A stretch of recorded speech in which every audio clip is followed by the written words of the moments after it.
మరికొన్ని రోజుల్లో జరగబోతా ఉన్న ఎన్నికల మహాసంగ్రామానికి, ఆ సంగ్రామంలో పేదవాడి భవిష్యత్తును కాపాడేందుకు, ఆ పేదవాడికి అండగా తోడుగా నిలబడేందుకు మీరంతా కూడా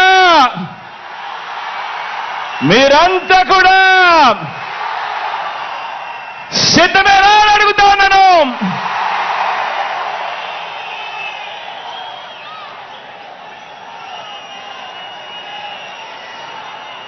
పార్టీల పొత్తులతో బాబు ప్రజలే బలంగా మనము తలబడబోతా ఉన్న ఈ మహాసంగ్రామానికి మీరంతా కూడా సిద్ధమేనా అని అడుగుతా ఉన్నాను.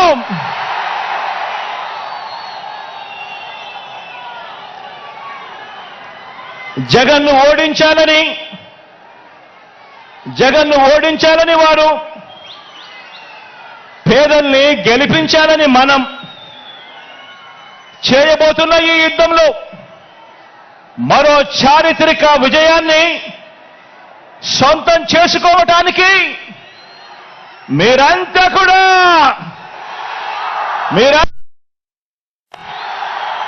సిద్ధమేనా అని అడుగుతాను. అంటే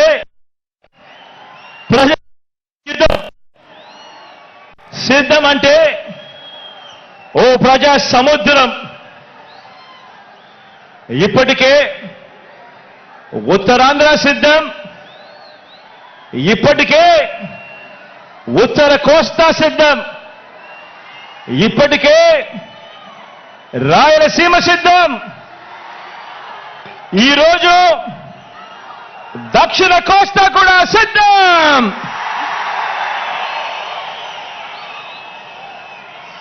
జరగబోయే ఎన్నికల కురుక్షేత్రంలో, ధర్మ అధర్మాల మధ్య జరిగే ఈ యుద్ధంలో, విశ్వసనీయతకు వంచనకు మధ్య జరగబోయే ఈ యుద్ధంలో శ్రీకృష్ణుడి పాత్ర మీది, ప్రజలందరిది. అర్జునుడి పాత్ర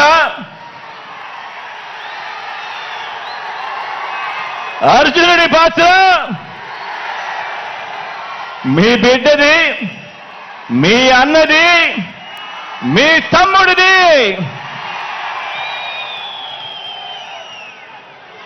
జమ్ము చెట్టు మీద ఇంతకాలం దాచిన ఓటు అనే అస్త్రాన్ని ఇంటింటి అభివృద్ధికి, రాష్ట్ర అభివృద్ధికి, పేద సామాజిక వర్గాల అభివృద్ధికి అడ్డుపడతా ఉన్న పెత్తందారుల మీద ప్రయోగించాల్సిన సమయం ఇక వచ్చేసింది అని కూడా ఈ సందర్భంగా తెలియజేస్తా ఉన్నాను.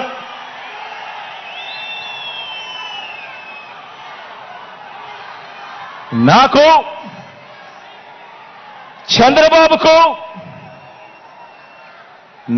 చంద్రబాబు గారికి ఉన్నట్టుగా 10 మంది నటించే పొలిటికల్ స్టార్లు నాకు లేరు. 10 మంది నటించే వాళ్ళు, 10 మంది నటించే పొలిటికల్ స్టార్లు నాకు స్టార్ క్యాంపెయినర్లుగా లేరు. నాకు చంద్రబాబు నాయుడు గారి మాదిరిగా ఓ ఈనాడు లేదు, ఓ ఆంధ్రజ్యోతి లేదు, ఒక TV5 లేదు. అబద్ధాలకు రంగులు పూసే ఎల్లో మీడియా నాకు లేదు. రకరకాల పార్టీలతో పొత్తులు లేవు మీ బిడ్డకు. ఒంటరిగానే ఎన్నికలకు వెళ్తా ఉన్న నాకు ఉన్నదల్లా నక్షత్రాలు ఎన్నున్నాయో అంతమంది పేదింటి అంతమంది పేదింటి స్టార్ క్యాంపెయినర్లు నాకు ప్రతి ఇంట్లోనూ ఉన్నారు, ప్రతి గడపలోనూ ఉన్నారు. నా ఎదుట ఇసుక వేస్తే కూడా రాలనంతగా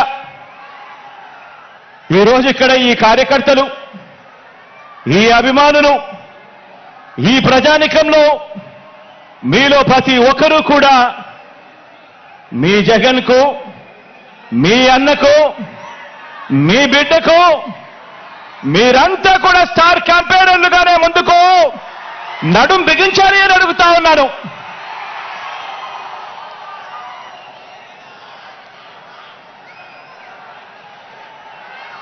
బహుశా మరో 4 రోజుల్లోపే ఎన్నికల నోటిఫికేషన్ వచ్చేస్తా ఉంది. ఈ రోజు నుంచి బహుశా 4 రోజుల్లోపే ఎన్నికల నోటిఫికేషన్ వచ్చేస్తా ఉంది. చంద్రబాబు వీరితో పాటు చంద్రబాబు జేబులో ఉన్న మరో జాతీయ పార్టీ,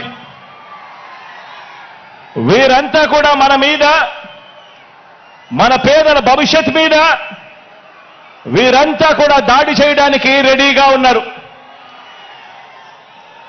నా ప్రసంగంలో ముందుగా బాబు అండ్ కో వీళ్ళ పొత్తుల గురించి కాసేపు మాట్లాడతాను. వీరందరిది కూడా ఈ పార్టీలందరిలో కూడా వీరందరికీ సైన్యాధిపతులే తప్ప ఏ పార్టీలో కూడా సైన్యం ఎక్కడా లేదు. ఇందులో కొన్ని పార్టీలు గత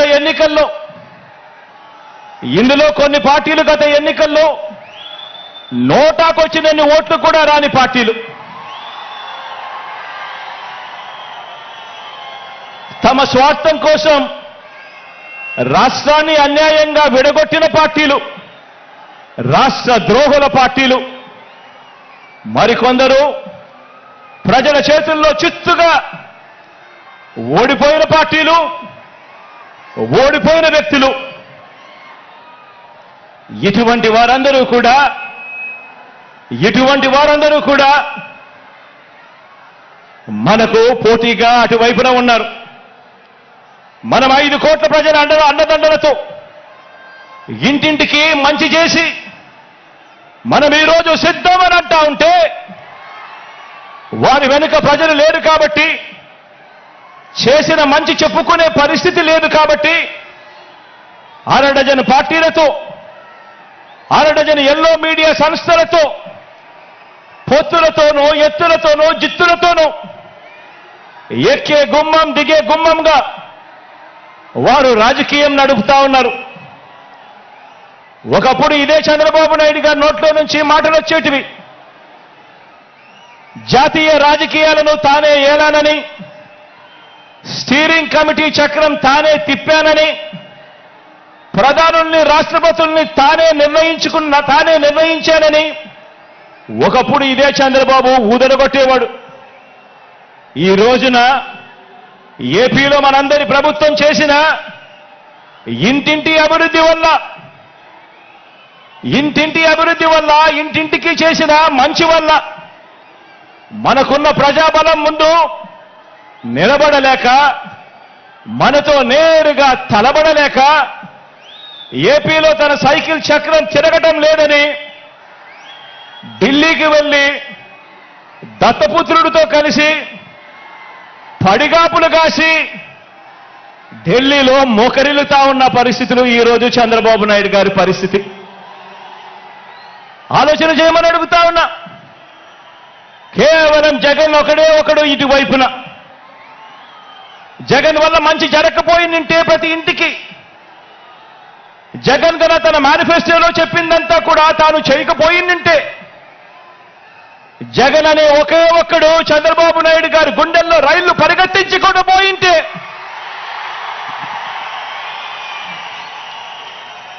చంద్రబాబు నాయుడు గారు ఇన్ని పొత్తుల కోసం ఎందుకు పాకులాడుతా ఉన్నాడు? ఇంతమందితో పొత్తుల కోసం ఎందుకు అగసాట్లు పడతా ఉన్నాడు?